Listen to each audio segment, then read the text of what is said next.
Arunava Guin is 40 years old and he wants to retire in the next 5 years. Basically, he has his eyes set on FIRE, financial independence, retire early. His target is a 15 crore rupee corpus and in fact he is nearly halfway there. But how exactly is he doing this? Let's find out.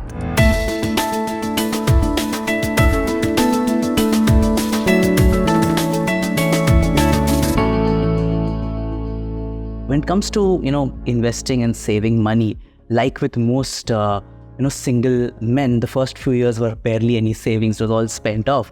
But I think many years down the line, I actually got serious. Somebody in office introduced me to the idea of savings, mutual funds, etc. I have gone through the whole journey. Before the 2008 financial crisis, bought some brilliant names at 2,000 rupees, which are today penny stocks or even delisted. Some burnt my fingers, etc. Then finally jumped into the world of mutual funds, and since then it has been a stable journey. Thank God for that. And thus I feel over the last few years, I started reading a bit about this whole FIRE movement globally. Started following a few people on Twitter. Got me intrigued. More, it really interests me about the whole piece of being financially independent. Retiring earlier, retiring towards more productive and more interesting things for yourself. So that really piqued my interest, and I said, let me try and make a shot for it. Have you always lived in Mumbai? I've always been a Mumbaikar. I've been born, brought up, thoroughbred Mumbaikar. In fact, my family's been here for now 90 years or so. Possibly the only time I've lived away from the city is when I did my MBA. Apart from that, it's always been Mumbai. Right. And part of your FIRE journey has been the switch from living in your own home to renting. So yes, can you tell us about that? Yes. So as being a hard Mumbaiker for so many years, I did have a home in Mumbai, but it was more in the older part of town, more towards the older suburbs. Typical Mumbai house, which is small, doesn't have too many amenities. We were blessed with a baby during COVID, during the pandemic. We decided that's a time when you need some more space, you need a place for the child to grow up to. And that's when we thought of moving a little bit further out of the city so that we get bigger space, more amenities, etc. We went through the whole journey of buy versus rent, thought of buying, etc. Put it down to maths and, being a strategy person, I tried modeling it out and it just didn't make sense to buy anything. So that's when we decided to rent. So we swapped rents, basically put this on rent, put my own house on rent, put this on and went here on rent. And it's been a good journey so far. It's been nice staying in a gated community in a big housing society. Gives a lot of avenues and things to do for my parents, and especially for the child, a lot of open areas to play, etc. So it's been good. So currently it's 40,000 a year?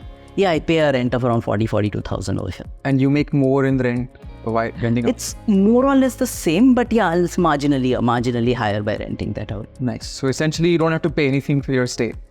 Technically, yes. Nice. Okay, so what is your FIRE number? FIRE number, as of things stand today, it's anywhere between around 15 crores or so. Plus or minus, and that's what things stand today. 5 years, 6 years down the line, we don't know where the dollar will be, where inflation will be. So the number may move, but as things stand today, it's around 15. And how much of the way are you there? I would say I'm slightly short of maybe halfway around there or something, but I think I'm on track to be get there in 5 years or so. Right. And when you do have that status, what's your ideal vision of retirement or just independence?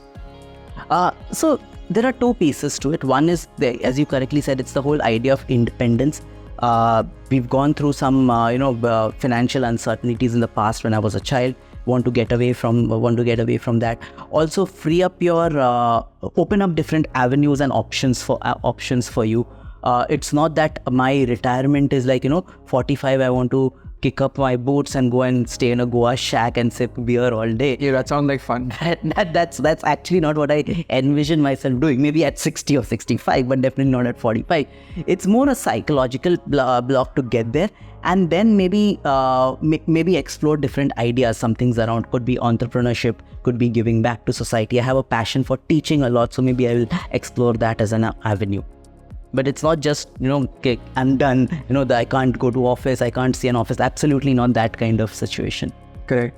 And I'm assuming your wife will also want to work a lot more years. And Yeah, so the thing is, whatever we talk about, whether it is the number, it's the planning, it's all a joint activity. It's not that, I mean, it's going to be pretty pointless if one person is, has fired and the other person is still doing 9 to 8 kind of jobs, right? So it's both together. yeah, so you'll have to align both your plans. So tell me about how you began investing. So you mentioned a few stocks that you picked randomly before 2007. Was that like tips from colleagues, or how did that journey start? So that was usual, the tips from colleagues, and this was during that whole rally before the 2008 crisis, where in those days you would have the Sensex move 1,000. 1,000 seems like par for the course today, but I'm talking when the Sensex was at 17,000. It used to move by 1,000 a day. So you pick up anything, whatever is hot, you hear tips, you hear from people you meet, etc. You do that a little bit of ELSS, etc. As you said, 2008, everything started going down. And after which, when things were down, you kind of lost most of the money, etc. Then I thought, let's look at some different avenues. Started speaking about mutual funds, heard a lot from a few colleagues. Started off with my first few SIPs, the first SIP I still remember, I started off with, I think, one of 1,000 rupees and one of 2,000 rupees, and I said, am I doing the right thing? So that's when it started off, and then ballooned to 6 mutual funds of 2,000 rupees each, and so on.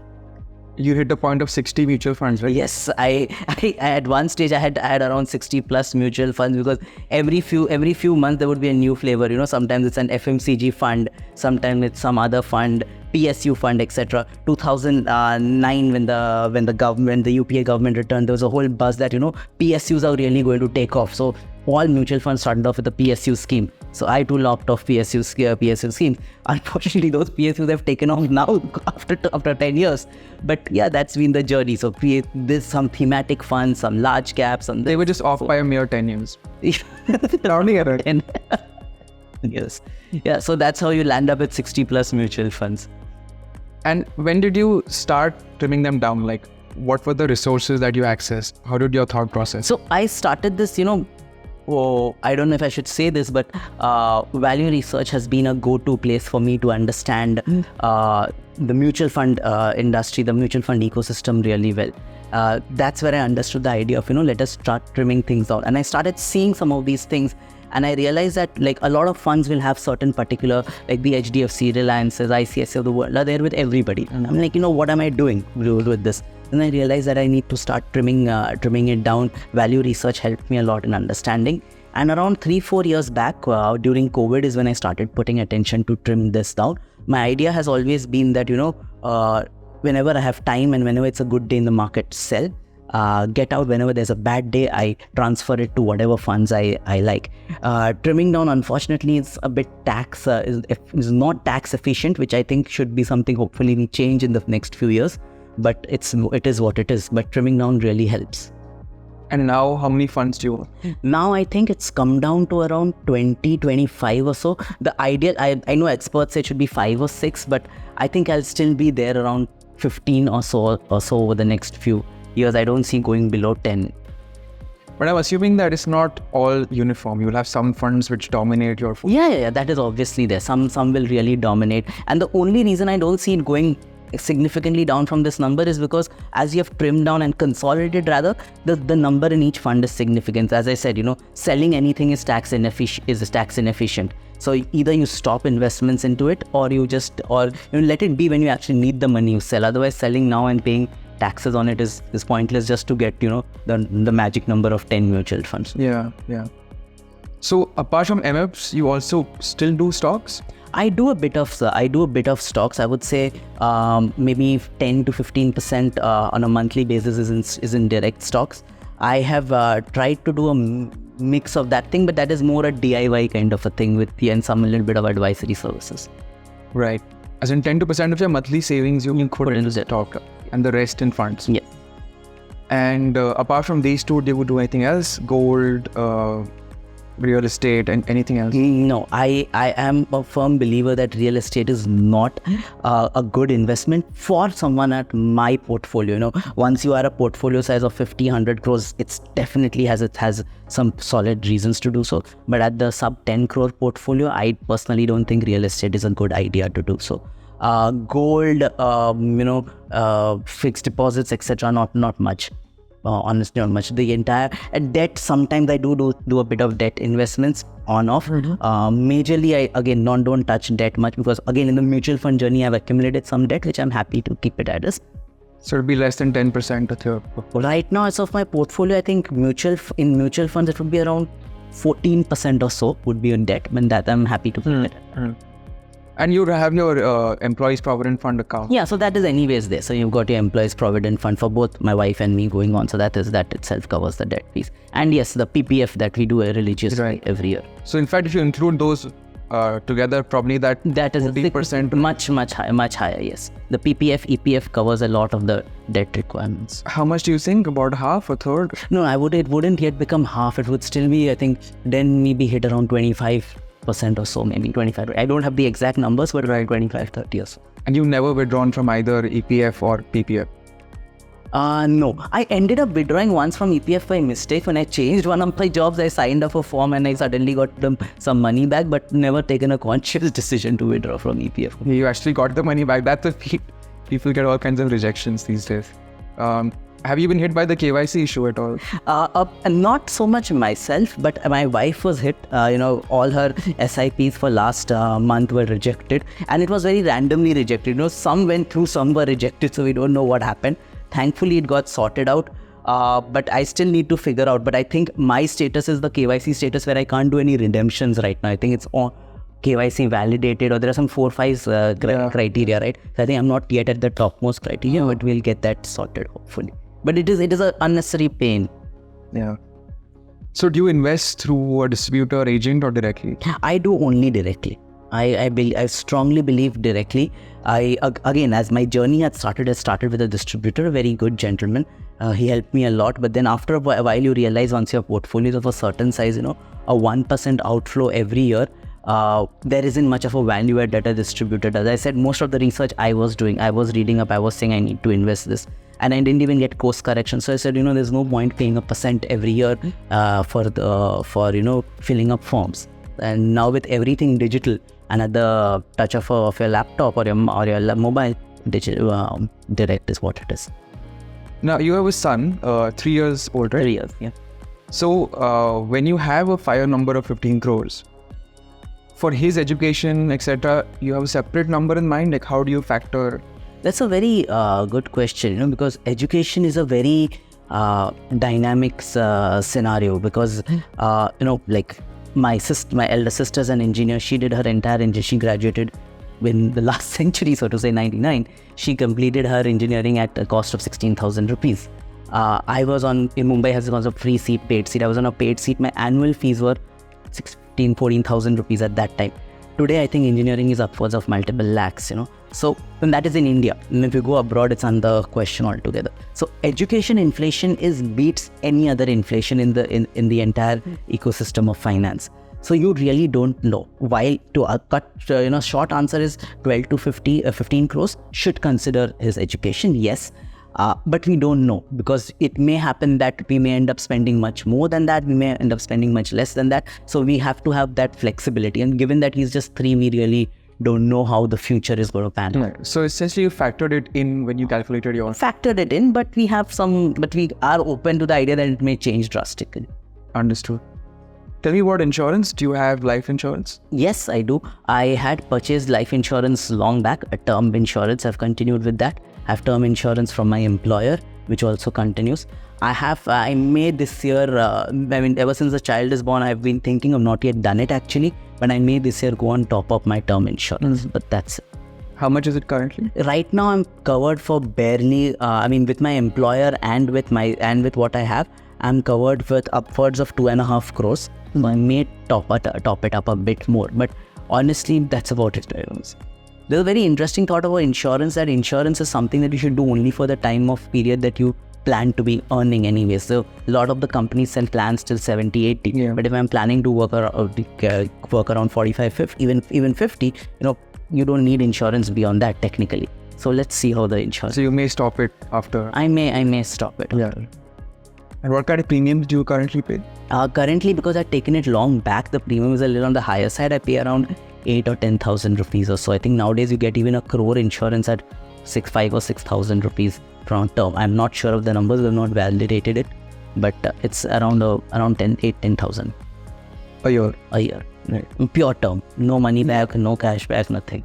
That's also very unusual. Most people have these legacy policies of LIC and all. No. So I've stayed away from all of that. Health insurance? Yes, health insurance we do. Again, company provided insurance covers us decently for both my spouse and myself. In addition to that, I have insured my mother also via the company, because for senior citizens, insurance outside are as good as you. I mean, there are plans, but once you put in all the disclaimers and the TNCs, it's not so good. So I cover my mother through my corporate insurance. In addition to that, for my wife and for my kid, I'd added a family floater cover kind of a situation with a top up. With you give these products, you have a base and then a top up. So I've done that. I think we are insured up to 50 lakhs or so on that, apart from what is there from the company, or 50 or 60 lakhs or so with the base plus top up. Got it. And company is separate? Company is separate. Company is separate for myself, company is separate for my wife. So together we'll easily have like a crore or so lovely. around for health insurance. Have you had to claim it in the past? Any experiences?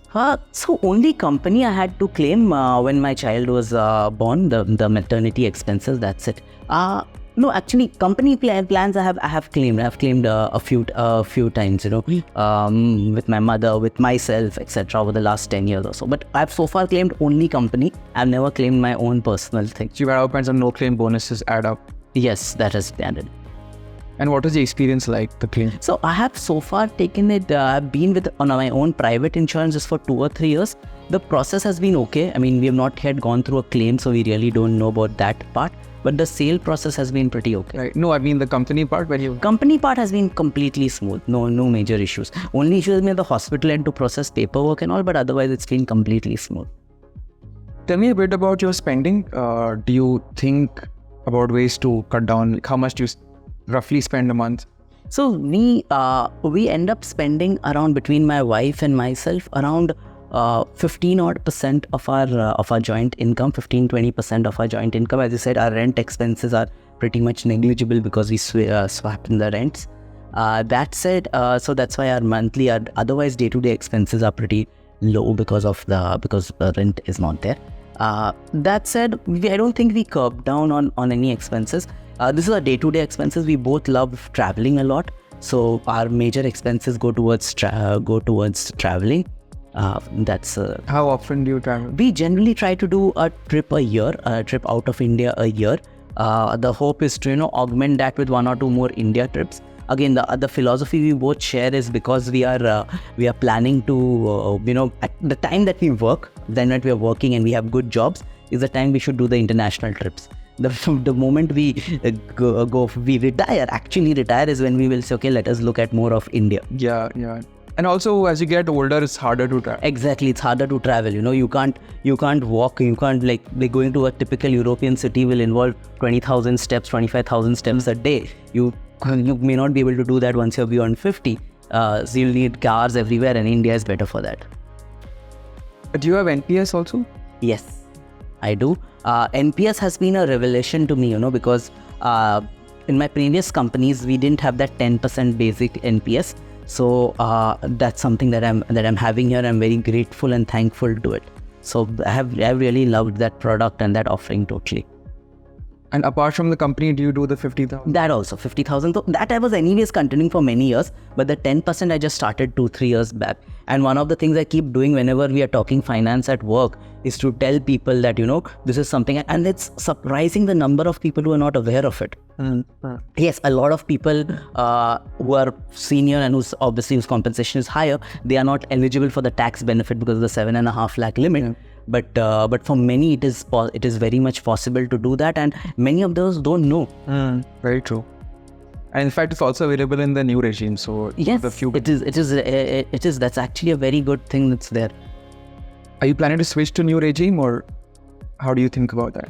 if I'm not wrong, Neil, I think it was your one article in Mint which said if your income is between 14 lakhs to 5 crores, old suits, and beyond 5 is when new suits, and less than 14. So I'm very much at that threshold. I don't see myself going out of that threshold anytime soon. So old is where it will remain. Yeah, so actually the math is the amount of deductions you claim. Yeah. So above 15 lakh income, if the number of deductions you claim, including the basic, exceeds 4.25 lakh, then old, otherwise new. Yeah. And I'm still there, so it makes sense so far to stick to the old. Okay. Great. Arunava, anything else you'd like to add about your FIRE journey before we conclude? So I think on FIRE, I think one very important thing to understand is, the goal can often keep ends up moving. When we were a double income, no kid family, the goal was much lower. We practically reached that goal today, but then we have a kid, so we realize that things change. So that is one thing that changes. The other thing that changes is actually both a lifestyle inflation and in one way your own desire inflation. When you start off on this journey, you will think that I can live my life happily at 100 rupees a month, for example. But as you move ahead in your life, you're exposed to so many other things that you want desire. So I'll give you an example. When you're younger, you will travel you'll be able to take red-eye flights. You'll say, okay, I'll do a layover of 8 hours, etc. As you grow it in your career, etc., you'll say, no, I want to fly, if not business, at least premium economy. After a few years, it will be like, I want to travel business.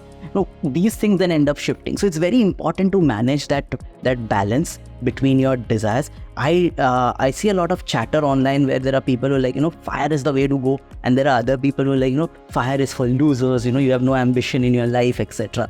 So I think it's not that. It's to each his own. It's about understanding what you want for yourself, very important. What you are willing to balance, what are the trade-offs you do. And at the end of the day, it's about keeping yourself happy and productive. Yeah, very true.